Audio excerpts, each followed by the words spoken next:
কোনো সচিবও যদি এখানে আসে বিশেষ ক্যাডার, তাকে রেল সম্পর্কে জানতে 10 বছর সময় লাগবে। পিএসসি হচ্ছে লাইসেন্সের নিয়োগ যে প্রতিষ্ঠান, রেল যদি এখনই সঠিক সিদ্ধান্ত নিতে না পারে তাহলে আগামী 2 বছরের মধ্যে রেল অচল হয়ে যাবে। গ্রিন রেলের উন্নয়নের নামে গ্রিন আপনার দুর্নীতি করছে এবং গত 6 বছরে 6000 লোক নিয়োগ করেছে, তার 4000 মেধাবী সন্তানরা চাকরি ছেড়ে চলে গেছে। রেল এমন একটা পর্যায়ে চলে গেছে, রেল যদি এখনই সঠিক সিদ্ধান্ত নিতে না পারে তাহলে আগামী 2 বছরের মধ্যে রেল অচল হয়ে যাবে। আমাদের দেশে কিন্তু একটা হচ্ছে কি ডুয়েল গেজ হচ্ছে, কিন্তু আপনি ডুয়েল গেজ করেন সমস্যা নেই, বাট ডবল লাইন করতে হবে। আপনি যত ডুয়েল গেজ করেন রেলের কিন্তু সময় কিন্তু কি তাড়াতাড়ি যাওয়ার চেষ্টা করে পারবেন না। আপনি ভৈরবে যে অবস্থানটা আছে, চট্টগ্রাম থেকে ভৈরব পর্যন্ত আপনার ডুয়েল গেজ করছেন, বাট ওই ভৈরবের যদি ব্রিজ বা ওই যে অবস্থানটা আছে, এই অবকাঠামো যদি সংস্কার করা না হয় বা যাওয়ার রাস্তা যদি ঠিক মতো করা না হয় তাহলে আপনি ডুয়েল গেজ করে লাভটা কি হলো? ডবল গেজ করে লাভ নিত। আপনি ডবল লাইন করতে হবে, একটা যাবে একটা আসবে, তখন সে ট্রেন সময় মতো যাবে। বাট আমরা কি করছি, এই ডুয়েল গেজ বা ডবল গেজ গ্রিন রেলের উন্নয়নের নামে কিন্তু আমরা কি গ্রিন আপনার দুর্নীতি করছি। আপনাদের যে গ্রিনের নামে 93 কোটি টাকা আসছে, সেই টাকা গেল কোথায়? কোথায় গ্রিন ভাই? আপনার রেল লাইন চলে না, আপনি গ্রিন প্রজেক্ট নিয়ে আসতেছেন। আপনি আমাদের রেল ট্রেন চলছে না, আপনি বিদেশে গণগণ যাচ্ছেন। কারা যাচ্ছে? যে একটা নাট কোনোদিন টাইট দেয় নাই, সে দেখবে যে ইঞ্জিন ভালো না খারাপ। এটা কি সম্ভব বাংলাদেশে? এই হচ্ছে রেল এখন অবস্থা। আপনি রেলের যে সেবা দেবে আরএনবি, তার ঝুঁকি ভাতা নাই, অথচ তার সঙ্গে যে আনসার ডিউটি করে সে কিন্তু ঝুঁকি ভাতা পাচ্ছে। চিন্তা করছে, রেশন পাচ্ছে, এই কিন্তু পাচ্ছে না।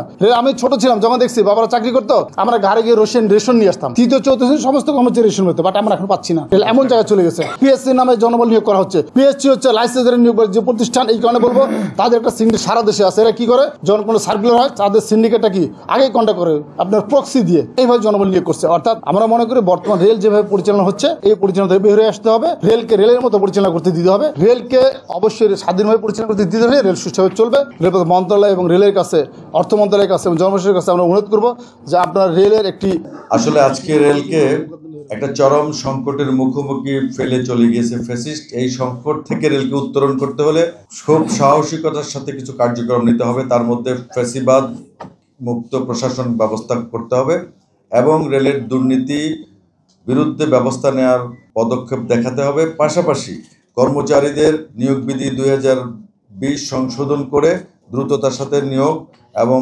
পদোন্নতি নিশ্চিত করতে হবে এবং অন্যান্য ওয়েলফেয়ার যেগুলো আছে সেগুলো নিশ্চিত হবে।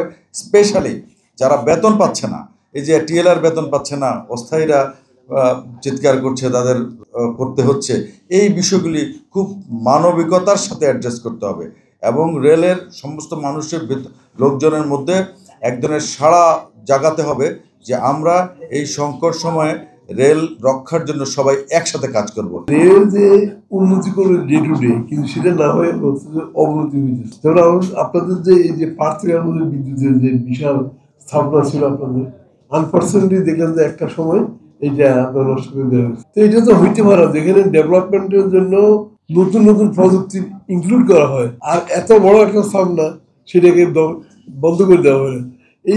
এই যে প্রক্রিয়া, এইসব কাজে আপনাদেরকে যদি সচেতন না থাকেন, যদি আপনারা বাধা না দেন, তাহলে আপনাদের অবস্থা দিন দিন খারাপ থেকে খারাপ দিকে যাবে। বাংলাদেশ রেল হচ্ছে একসময় ছিল ডিজি কাম সচিব, অর্থাৎ ডিজি ছিল সংসম্পন্ন। এবং যেহেতু মন্ত্রণালয় গঠন হয়ে গেছে, আমরা মনে করেছিলাম মন্ত্রণালয় হওয়ার কারণে রেল আরো ভালো চলবে, কিন্তু আমরা লক্ষ্য করছি যে না, এখন রেল তার সিদ্ধান্ত সঠিকভাবে নিতে পারছে না। আজকে ইঞ্জিন সংকট, কোচ সংকট, রেল লাইন নষ্ট, অথচ আমরা কি লক্ষ্য করছি, ট্রেন লাইনচ্যুত হয়েছে, ইঞ্জিন বিকল হয়েছে এবং দুর্ঘটনা ঘটেছে। এর একমাত্র কারণ হচ্ছে এই দ্বৈত যে নেতৃত্ব, এই নেতৃত্বের কারণে। অর্থাৎ ডিজি যদি কোনো সিদ্ধান্ত গ্রহণ করতে চায় তাহলে দেখা যাচ্ছে কোনো না কোনো হয়তো রেল সচিব বলছে যে আসলে এটা হয়তো হবে না। আবার কখনো রেল সচিব বা ডিজি যদি একটা সিদ্ধান্ত নেয় রেল সুষ্ঠু পরিচালনার জন্য, সেক্ষেত্রে জনপ্রশাসন বলছে না, এটা করা যাবে না। আবার কখনো যদি মনে করছে যে ইঞ্জিন সংকট, ভিতরে আরেকটি কারণ হচ্ছে যে রেল এবং রেলপথ মন্ত্রণালয় যখন একটা প্রস্তাব পাঠায় জনপ্রশাসনের কাছে বা অর্থ মন্ত্রণালয়ের কাছে, অর্থ মন্ত্রণালয় বলছে যে এটা এখন দেওয়া যাবে। অর্থাৎ বিদেশ থেকে ইঞ্জিন আনা খুবই জরুরি, কিন্তু অর্থ মন্ত্রণালয় এবং জনপ্রশাসন মন্ত্রণালয়ের কারণে রেল কিন্তু তার দায়িত্ব সঠিকভাবে পালন করতে পারছে না, কারণ তাদের প্রস্তাব অধিকাংশ সময় ঝুলে থাকে বছরের পর বছর। অর্থাৎ এখন যে 30টি ইঞ্জিন আনা হবে,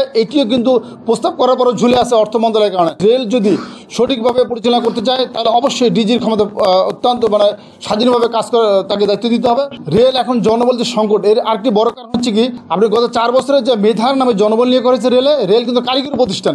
অন্য প্রতিষ্ঠানরা ইচ্ছা করলে একজন আসে এখানে টিচারই করবে বা মৎস্য মন্ত্রণালয়ে ঢুকবে বা অন্য মন্ত্রণালয়ে ঢুকবে। যেহেতু কারিগরি প্রতিষ্ঠান, মেধাবী ছেলেবেলা এখানে খালাসি ওইমেন, তারা বোঝে না এটা কি চাকরি। খালাসি চাকরি করতে আসে, যখন দেখছে রেলের ঘাস ছিলছি বা আপনার যে সগৃহে আছে, তখন কিন্তু চাকরি ছেড়ে পালাচ্ছে। এবং গত 6 বছরে 6000 লোক নিয়োগ করেছে, তার 4000 মেধাবী সন্তানরা চাকরি ছেড়ে চলে গেছে। অর্থাৎ রেলে পোষ্যরা চাকরি পাওয়ার পূর্বে যদি অর্ধেক প্রশিক্ষিত, তারা জানে আমার বাবা কি করছে, আমার মা কি করছে, সে কারণে আমরা এই চাকরি জানি এবং বুঝি, সে কারণে এই প্রশিক্ষিত জনবলকে রেল নিয়োগ দিচ্ছে না। বাট মেধাবী না, এখানে দরকার স্বাস্থ্য ভালো আছে কিনা, সবল আছে কিনা, সে কাজ করতে পারে কিনা, তাকেই নিয়োগ দিতে হবে। রেল এমন একটি প্রতিষ্ঠান, কোনো সচিবও যদি এখানে আসে বিশেষ ক্যাডার, তাকেও রেল সম্পর্কে জানতে 10 বছর সময় লাগবে। এই জায়গাটা থেকে আমাদের বেরিয়ে আসতে হবে। এবং রেল পোষ্য কোটা যে কথা আমাদের নেতৃবৃন্দ বলছে, রেলের কোটা ছিল একসময় 100%, সেটা এখন হচ্ছে 40%। আমার কাছে রেল পোষ্যদের যে চাকরি পাওয়ার অধিকার, এটা সাংবিধানিক দায়িত্ব, রাষ্ট্রের দায়িত্ব। কর্মরত অবস্থায় কোনো কর্মচারী মারা গেলে তার সন্তানের জীবিকা নির্বাহের দায়িত্ব রাষ্ট্রের এবং সরকারের এবং রেলের। সেখানে আমরা মনে করি রেল শুধু চলাচলের মাধ্যম নয়, এটি লাখো পরিবারের জীবনের সঙ্গে জড়িত একটি রাষ্ট্রীয় প্রতিষ্ঠান। তাই এর সংস্কার, স্বচ্ছতা, মানবিক পুনর্গঠন বাংলাদেশ রেল পোষ্য দাবি করছে। কর্মচারীর মাধ্যমে নিয়োগ প্রণয়ন করেন, জনবল দক্ষ জনবল নিয়োগ করেন, তাহলে রেল সুষ্ঠু পরিচালনা সম্ভব।